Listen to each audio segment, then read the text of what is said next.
Hi guys, my name is Steve and this is Disruptive Wealth Creation. Welcome to this channel. Today we're going to be talking about the QR revolution and its future. If you enjoy this video, please give us a like, and for more content please press the subscribe button below. So now let's get into it. The QR revolution.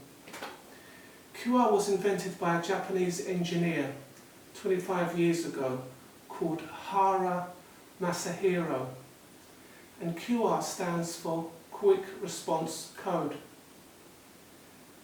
QR codes came after the introduction of barcodes, and barcodes were invented and patented in 1951 by Norman Joseph Woodland and Bernard Silver. They were based on Morse code. Initially, they were used by American railroads and General Telephone and Electronics. However, barcodes only became acceptable after 20 years later, after they became common practice in local supermarkets. Unfortunately, barcodes did not prove popular in warehouses, where some boxes could have as many as 10 barcodes that needed scanning. So this led to the invention of QR codes, a two-dimensional pattern of square black and white dots. The QR code was able to embed more than 200 times more information than a standard barcode. The QR code was able to hold up to 2,500 numeric characters compared to a barcode's 43. The QR code has now become acceptable worldwide and is recognised by its black and white boxes. So, where can you find QR codes? Well, retail shops, local businesses, restaurants. You can find them on business cards and in magazines and newspapers. You can find them on packaging and physical products, in schools, and almost anywhere else. In practical terms, how are QR codes helping us? Well, let's take 3 examples. Number 1, the business card. Number 2, local business. And number 3, the pandemic. So if we start with the business card. If you have a business card, there's no need to make hundreds of business cards.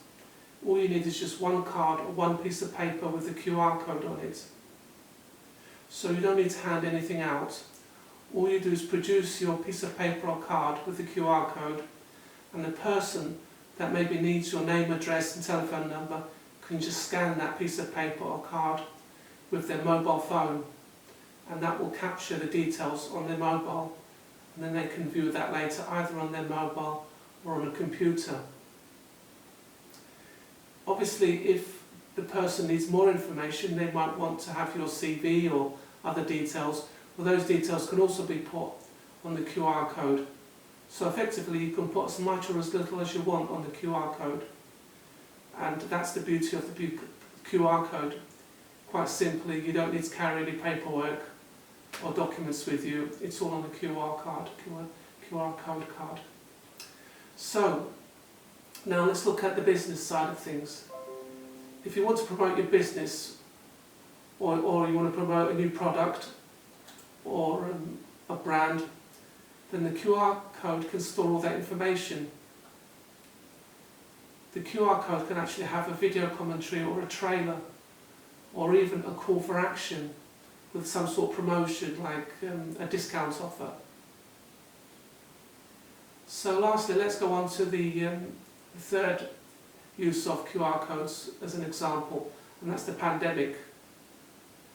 The QR code has actually been very useful in this effect. In the UK, the NHS designated venues throughout the UK where they had posters with QR codes. And people who had the app, the NHS COVID-19 app, were able to check in using the QR code, leaving their contact details. I mean, it's also been useful in sort of pubs and hotels where people have checked in and then at a later date they might have received a message saying, you know, you were in the pub or hotel or restaurant on such and such a day, somebody had COVID, you need to now self-isolate. So in that sense, the QR code has been useful. So what about the future? Is there a future for QR codes? Well, there seems to be an increase in people using smart mobile phones. So possibly yes. And in different countries, like Spain, Korea, even in the UK, we've come across virtual shops which are now appearing. So basically you can purchase an item without having to attach or carry it home. One good example of this is a shop in Spain in the subway of, the shop's called Sorley. So what you can do is you go into the shop and there'll be boards with photos of different products that you might want to buy, and all those products have got QR codes. So you just scan your mobile phone on those QR codes, and once you've done all the shopping that you need to do, you just simply pay for it on your mobile. The beauty of this is that you don't have to spend any time in any kind of checkout waiting to be served. You don't need any help from any assistants or anything. You just pay for it on your mobile and you can leave the shop. You can then go and catch a train, and hopefully sometime later you'll get your delivery. So in summary, it would be fair to say that customers do love their QR codes because they don't need to write the web addresses or phone numbers on notepads. All they need to do is just a quick scan, and all the information that they want is on the QR code, and then they can gain access to it later on. Businesses, they like QR codes because they can enhance their social media and search engine optimization with their QR codes. The businesses can increase traffic to searchable objects by simply putting a QR code on virtually anything. You know, or they can put their QR codes on pamphlets, leaflets, they can put it on emails, and that's fantastic for business. What's more, businesses can create their own personalised and stylish QR codes so that they stand out from the crowd and they're a little bit different. So basically QR codes don't have to be little black and white pixel boxes. Lastly, and probably more important for business, they like QR codes because they can measure the effectiveness of their QR codes based on the leads that they've received, the clicks, and that gives them useful analytic information. So I suppose it'd be fair to say that QR codes, at least for the moment, are here to stay. So if you've enjoyed this video, please give us a link below. If you want to see more content, then please press the subscribe button below. Have a great day, and all being well, see you in the next video.